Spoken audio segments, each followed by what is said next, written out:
Hi, I am Linda Donalds, and welcome to TECCA's Career Day 2022. I am a professional hypnotist, and I'm going to talk to you about becoming a hypnotist. It may not have been something you even thought of before, and perhaps you don't even know what one is, although I think today perhaps many of you do.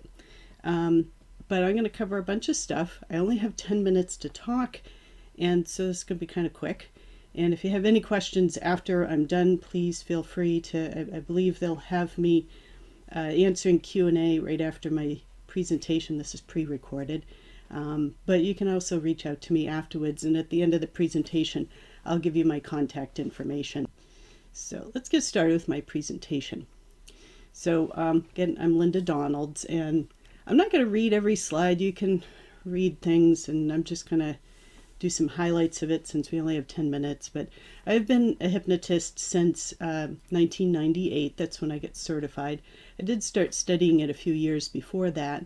I am a graduate of Rutgers University, and I didn't even know that I could become a hypnotist when I went to college. I thought I'd become a psychologist or something in that field. I actually have a degree in anthropology. It wasn't until after I got out of college that I found a hypnosis course in a local community ed at Acton Boxborough, and because I grew up in Acton, and that's where my career as a hypnotist began, was in community ed after I had a college degree. But I'm hoping that perhaps this might intrigue you and you might look for some hypnosis courses or related fields and add this to it when you go to college. So hypnosis has been studied by medical professionals since at least the 1700s.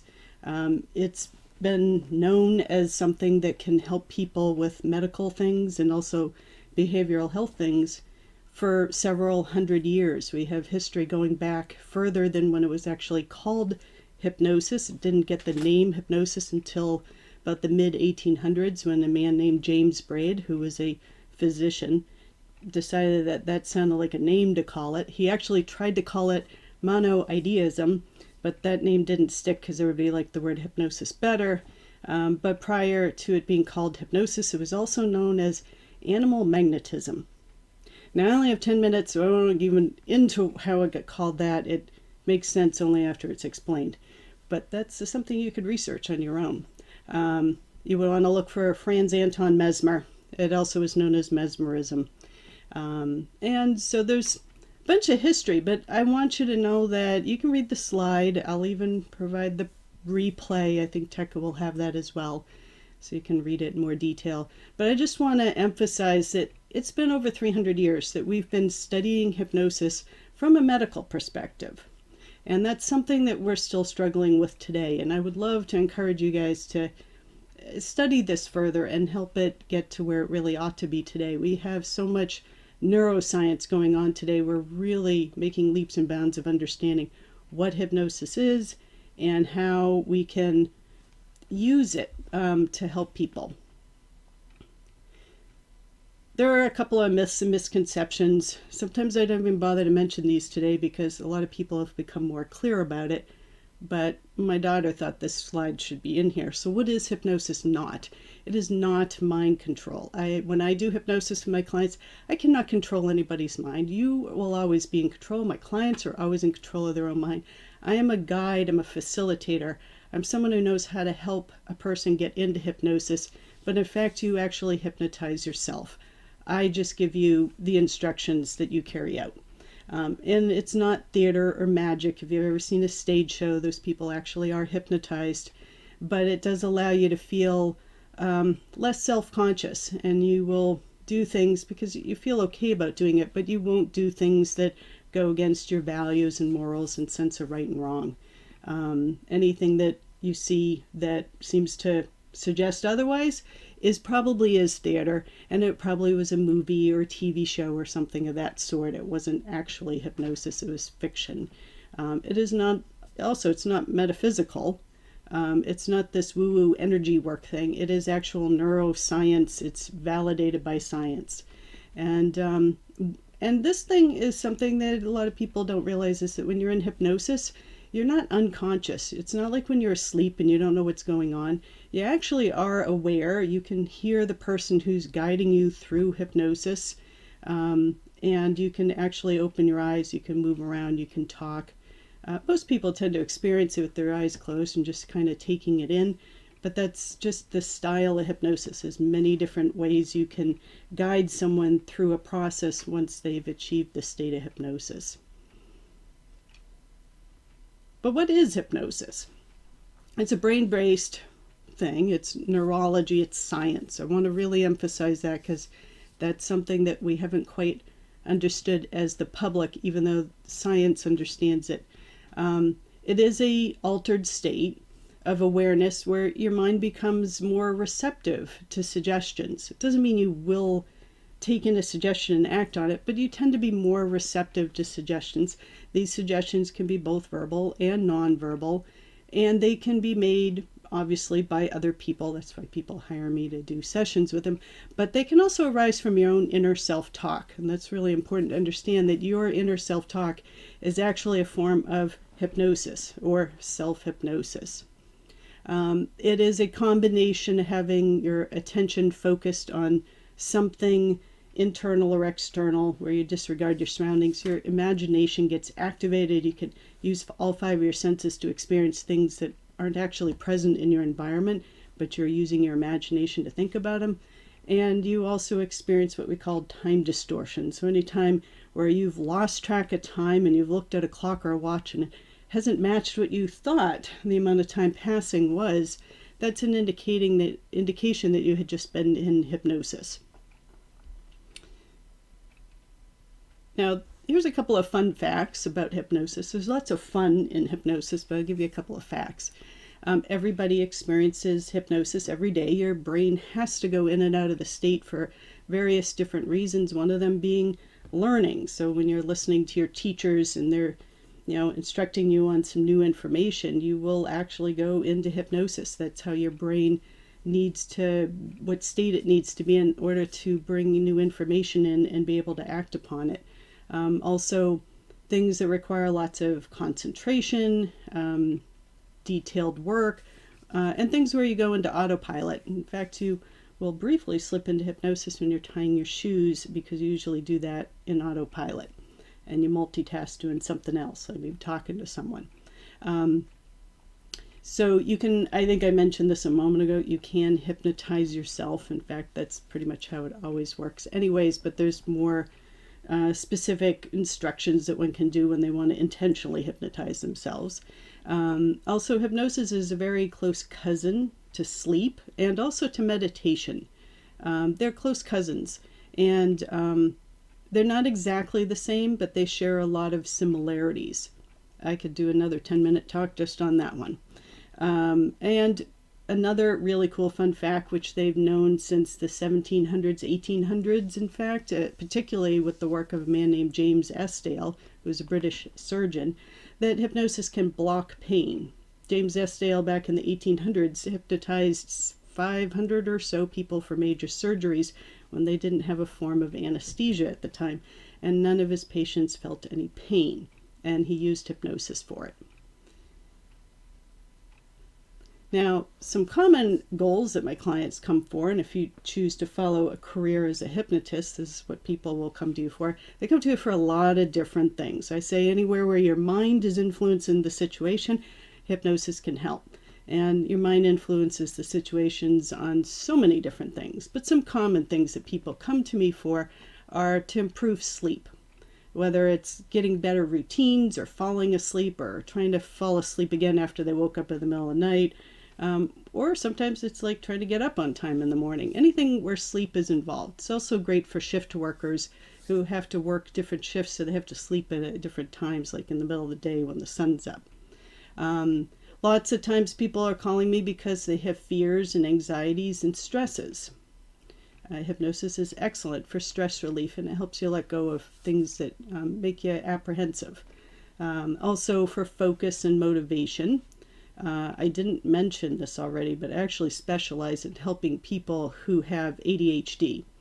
Teens and adults with ADHD is my specialty, and I do that because, in fact, I have ADHD myself. And there aren't too many hypnotists that focus on that. And that's something I deal with every day for myself. So it is my specialty in helping people. So I work on lots of focus and motivation stuff.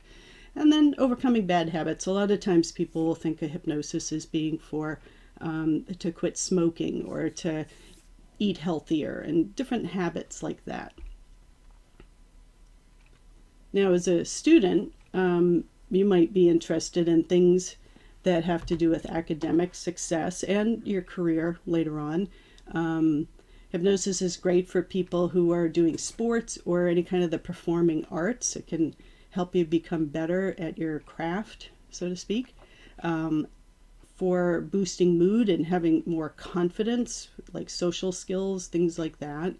And also for physical wellness, having a healthy body, which could entail medical things, but it could also just be eating healthy and exercising and stuff like that. So, in fact, I found out about hypnosis when I was in high school. A stage hypnotist came to our school, and he was also a psychologist.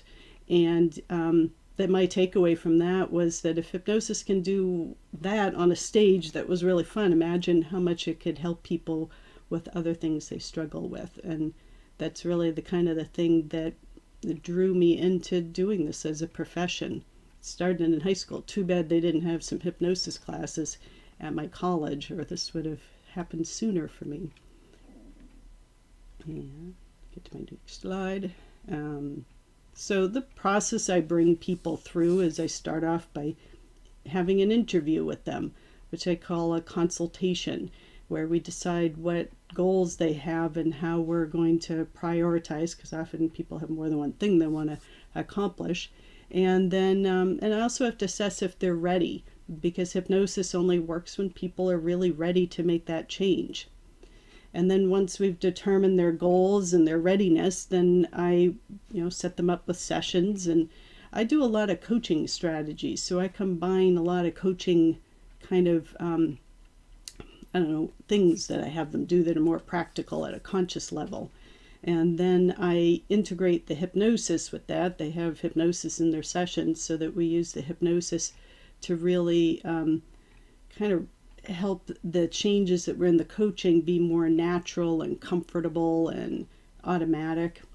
I also teach them self-hypnosis in their sessions, so everybody learns self-hypnosis with me. So as a career opportunity, some pathways could be that you might choose to integrate hypnosis with some forms of the traditional therapeutic approaches. So you could go into behavioral health care, becoming a social worker, a therapist, psychologist, psychiatrist, and also there are people that are now specializing very specifically in addiction counseling. So those all fall under behavioral health care. And then there's medical applications where perhaps you're doing research. There's tons of research on hypnosis. Just go to like Google Scholar and look up hypnosis. You'll find that they're well beyond proving that hypnosis works. They're actually trying to figure out, like, how do we get hypnosis to work for a specific thing that they want to apply it to? And, it takes a fine tuning to get things to work for different types of problems. So you could do medical research. You could be a nurse or a doctor or a dentist using it. I have a few friends who are anesthesiologists, and they use it in the operating room. First responders and, people in the medical field. Or you could have an independent practice as a hypnotist like I do, and integrate it with personal life coaching. In fact, even though I have a college degree, at this time, it's actually not a requirement to even have a college degree. I highly recommend you do go to college. It really, really makes you much better at your profession. And but you don't have to have that to be a hypnotist. You can get specialized training for both hypnosis and some of the complementary areas of like life coaching and NLP, which is neuro-linguistic programming, and they can be integrated together without having a licensed degree. So in summary, I just want to point out that the awareness of the benefits of hypnosis as a science-based healing modality is now finally growing quickly. It's taken some time, like 300 years, but today it's becoming much more well known. And if you already knew about hypnosis on some level, that's an indication that what I just said is true. Because about 10, 20 years ago, I didn't run into people as much that had as much awareness of it. And that hypnosis has already been proven to work through research, and now they're looking at like how do you apply it to certain specific things, different kind of medical concerns and behavioral health things. So there's a lot of work that still needs to be done, and that also you can have fun and have a very enjoyable and especially interesting career while helping people with health and wellness challenges. So if you decide to become a hypnotist, you can make a difference in your community. And so that is about as much as I can share with you in 10 minutes. And I'm not even sure if it was 10 minutes. It's somewhere in the vicinity, I'm sure. And please ask questions. And here's my contact information if you want to ask me additional questions beyond today's presentation. And thank you for having me come and talk about something I'm very passionate about.